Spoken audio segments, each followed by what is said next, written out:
ಪ್ರಾಸವಿಲ್ಲದೆ ಸಾವಿರ ಹಾಡು ಹಾಡಿದರೇನು ಫಲ.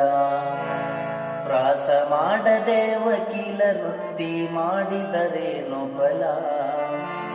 ಕಟಿಪಿಟಿ ಮಾಡಿ ಕಾಗೆಗೆ ಗಾಯನ ಕಲಿಸಿದರೇನು ಫಲ. ಸ್ವಾದಗೇಡಿಗೆ ಬೋಧಾಮೃತವ ಕುಡಿಸಿದರೇನು ಫಲ.